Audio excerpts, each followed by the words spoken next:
Selamat datang kepada wawancara khas yang kita adakan bagi pihak nasionalis bersama dengan Datuk Zahid Ibrahim. Hari ini kita nak bertanyakan tentang satu yang spesifik. Baru-baru ni, Ketua Hakim Mahkamah Syari'i Kelantan menyatakan bahawa sumpah ba'yah yang diambil oleh ahli-ahli PAS tu adalah sah. Yang mana dikata kalau mereka meninggalkan PAS atau tanpa meletakkan jawatan mereka sebagai wakil rakyat adalah sama seperti menceraikan isteri mereka dengan talak 3 tu. Soalan ataupun perkara ba'yah ni menjadi percakapan ramai lah. Khususnya ahli-ahli PAS yang menandatangani sumpah ini sebelum pilihan raya 2013. Ba'yah ataupun janji ataupun sumpah ini ialah satu dokumen perjanjian yang dilakukan oleh PAS seperti juga parti-parti lain. Ada yang panggil ba'yah, ada yang panggil aku janji, ada yang panggil agreement.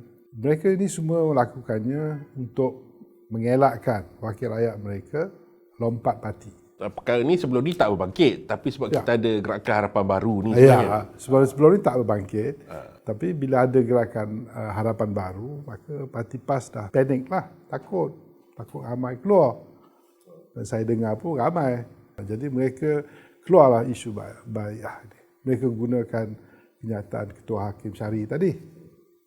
Sebenarnya hakim tu tak salah. Pandangan hakim tu tak tepat. Pertamanya, seorang hakim mahkamah ni, dia tidak boleh memberi pandangan kepada sesuatu soalan yang bukan dibawa ke mahkamah. Jadi pandangan itu pendapat peribadi lah sebenarnya. Dia tak boleh bagi. Seorang hakim tak boleh bagi pandangan peribadi. Sebab kalau kes tu datang ke mahkamah besok, dia tidak boleh lagi menjadi hakim perkara itu sebab dia dah beri pandangannya. Sebab itu hakim tidak dibenarkan memberi pandangan. Kecuali bila kes itu dibawa di mahkamah. Ya, jadi tindakan Ketua Hakim Syari'i Kelantan itu luar biasa dan salah. Tapi saya nak terangkan juga soal ba'yah ni dan soal perjanjian politik ini tak sah dari segi undang-undang negara. Kita telah banyak kes-kes lah ada dibawa ke mahkamah dan mahkamah tertinggi telah membuat keputusan sejak tahun 93 lagi dalam kes Nordin Saleh lawan Kerajaan Kelantan. Mahkamah buat keputusan bahawa perlembagaan kita tidak membenarkan perjanjian seperti ini. Undang-undang itu masih kekal. Jadi apa-apa perjanjian, panggillah apa nama sekalipun, ba'yah ke, aku janji ke, itu semua tidak sah dan tidak perlu kita ikuti. Dia kira melarang freedom of association, kebebasan untuk bersekutu dengan mana-mana pihak. Kita boleh masuk parti-parti mana yang kita mahu. Masuk dan keluar. Dan masuk balik. Segala sekatan atau perjanjian ni tak sah. Tapi mungkin hakim tu kata daripada pandangan Islam perkara ni sah. Okeylah, pandangan Islam pun saya rasa tak sah juga. Sebab kita janji ni, janji politik. Itulah saya nak tanya tu. Dia orang dah tanya ke isteri-isteri dia orang tu boleh ke tidak? Masa dia nak masuk, masa dia kahwin dulu, dia pun janji dengan isteri dia. Dia taklek. Itu pun sumpah juga. Dah shake hand dengan kadi.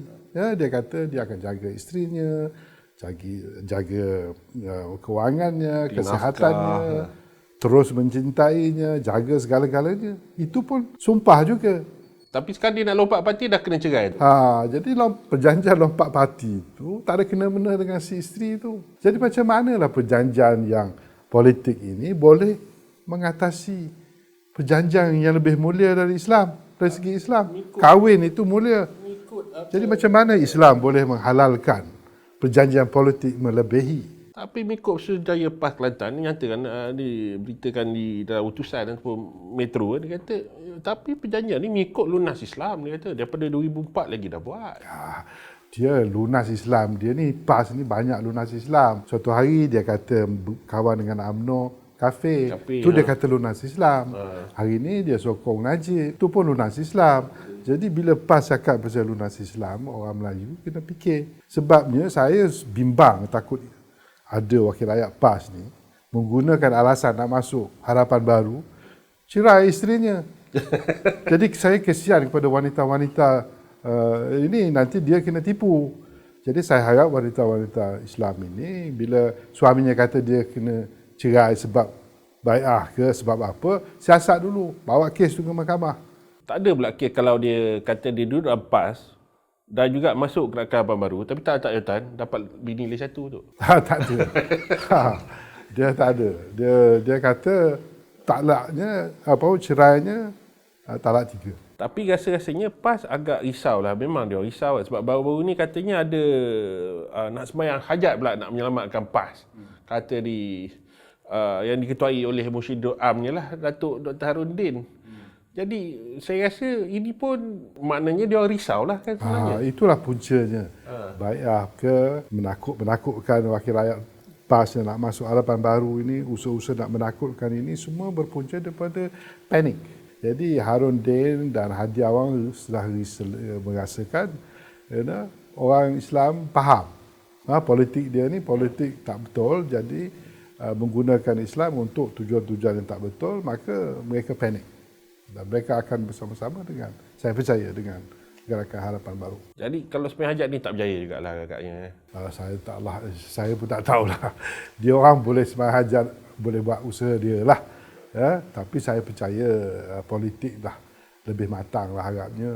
Politik orang Melayu kita ni lebih matang. Haraplah kan. Haraplah dan dapat memahami perkara-perkara yang berlaku hari ini. Kenaan Harapan Baru ni, gerakan Harapan Baru ni, Datuk yakin dia orang akan menjadi satu kuasa yang relevan kepada Malaysia sekarang ni? Saya rasa kita mesti berusaha lah. Saya banyak menaruh harapan lah, macam Zaitun Zamion. Saya juga menaruh harapan kepada Harapan Baru. Itu je lah saya rasa. Ada apa-apa lagi, Datuk? Tak adalah, sokong Harapan Baru lah. Takat itu saja wawancara kita kali ini. InsyaAllah kita akan berjumpa lagi. Terima kasih.